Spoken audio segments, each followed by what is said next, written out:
Thank you for clicking on our video. This is Reelmen Fishing.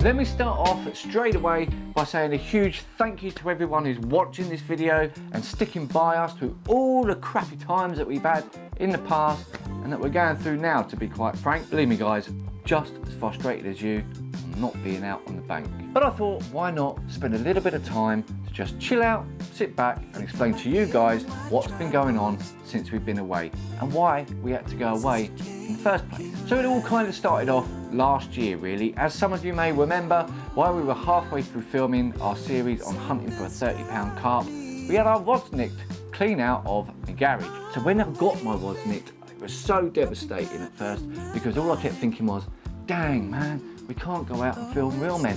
However, I did call out to you guys and the amount of support from you guys was unbelievable, all wanting to donate your rods and everything. But I didn't want to do that to you guys. We wanted to do this by ourselves. We replaced the rods and lo and behold, on the very first trip back with the new gear, we done it. We smashed it. We caught our 30+ carp. I believe it. Is the mic working, yeah? I don't believe that. The biggest fish I've ever seen. And it could still be the biggest fish we've ever seen. Let's have a look at it. This is a new PB again for me. 33 pounds of Twiner's common carp. This fish is otherwise known, I believe, as floppy tail. 33 pounds. We finally did it, guys. The hunt for 30 is over. After that had happened, we thought, what should we do now? We're at a complex that's got a 40-pound+ carp. Let's do that. Before we could really get that campaign kicked off, life decided to give me another quick, swift kick to the nuts. My car went boom. Now this wouldn't have been such a huge deal if I was able to have a full-time job and do Reelmen at the same time.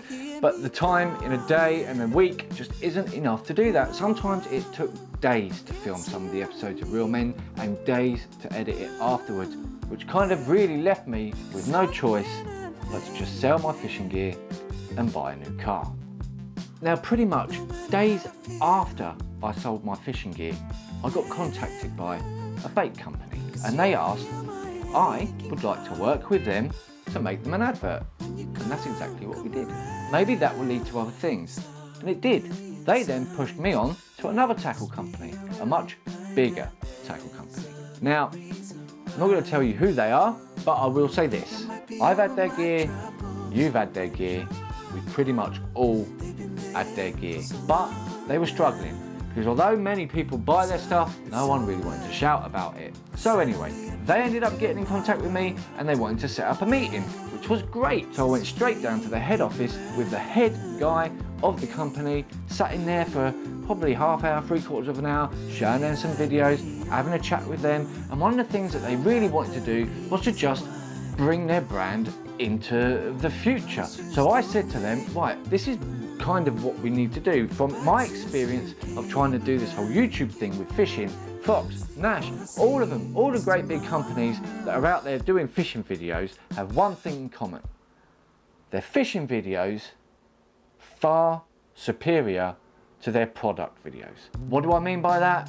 Their views. They get 3 times, 4 times more views filming them going on a fishing trip than going, look at what we've got that you can buy now. And the guy was completely in agreement with me and looked really excited about what was going to happen. Now he said to me, okay, how do we want to do this? Do you want to be on the cards? Do you want to be independent? I was like, I'll tell you what, get me on the cards, man, and I'll do it for you 100%. He's saying to me, okay, here's an email address I want you to go to, a website, sorry, that I want you to go to.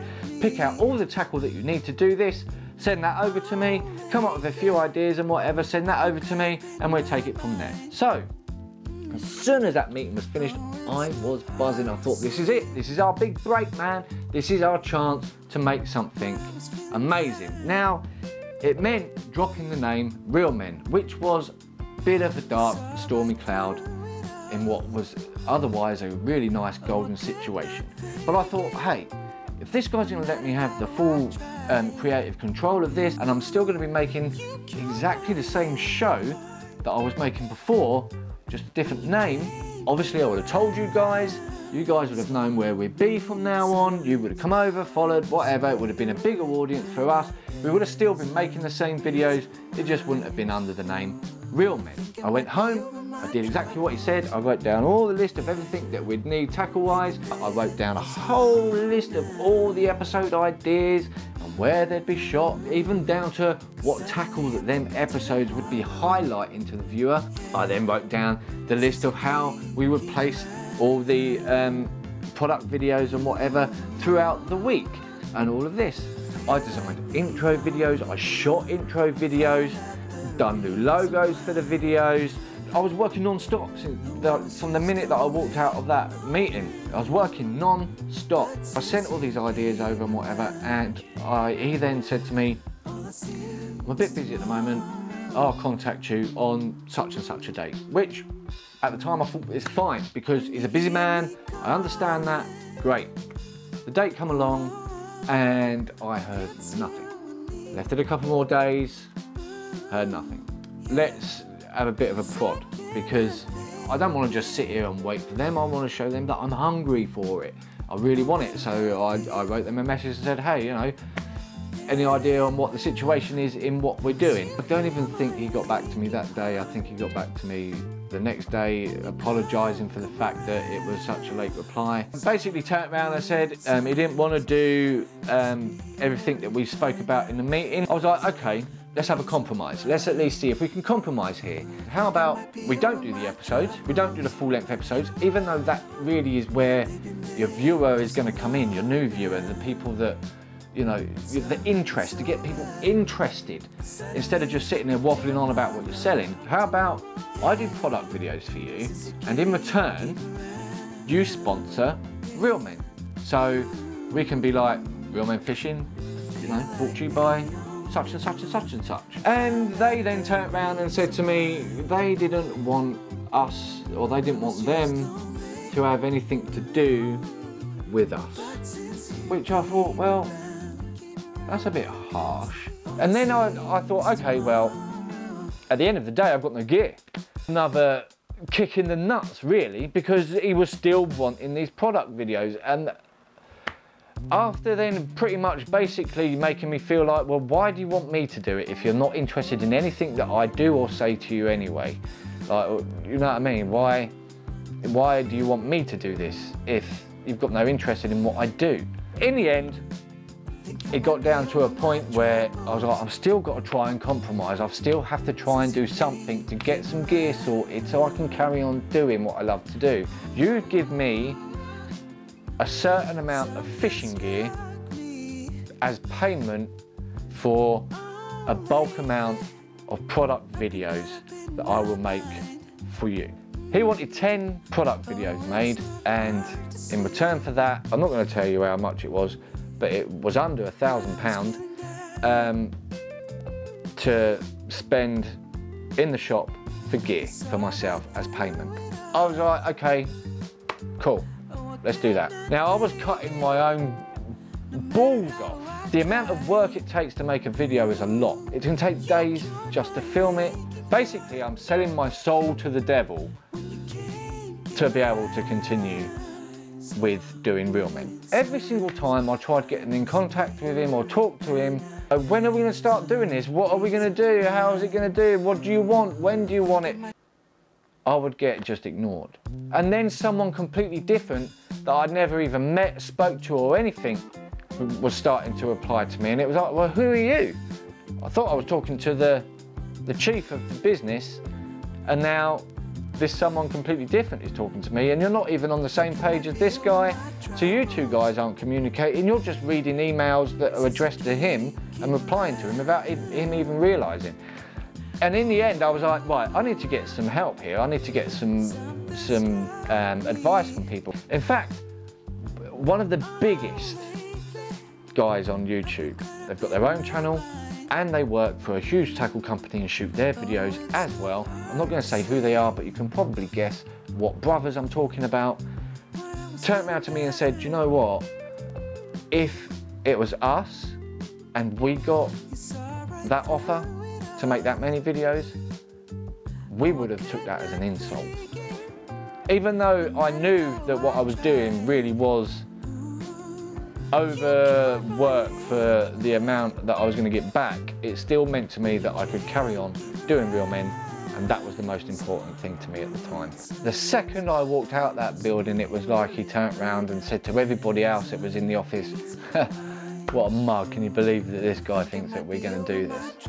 That's how it felt, because straight after that meeting, I just got completely blanked.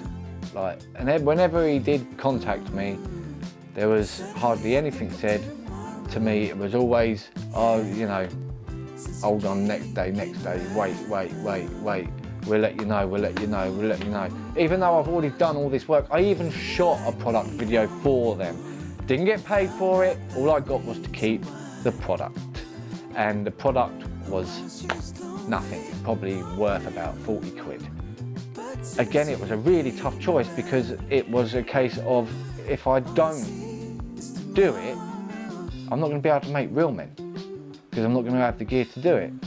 But now, do I want to do it, even though they're treating me with such lack of respect, to then use all of their equipment and give them free advertising on my videos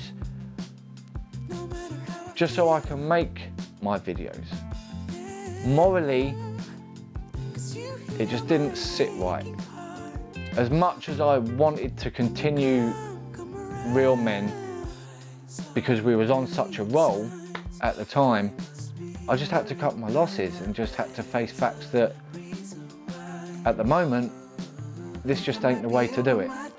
And so we ended up having to have a long break, which I apologise for. I really do, because I'm gutted that we couldn't carry on doing it, and you know, we may never recover from that.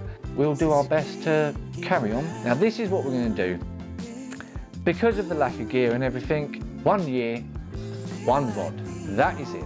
Let's go right down to the basics, all right? We've got to make the most of what we've got. We've got nothing, we'll use nothing. Not only that, I want to try and catch some fish that I've never caught before, because one of the things that I've never caught is an actual koi carp, and I know Twinash have got some koi carp.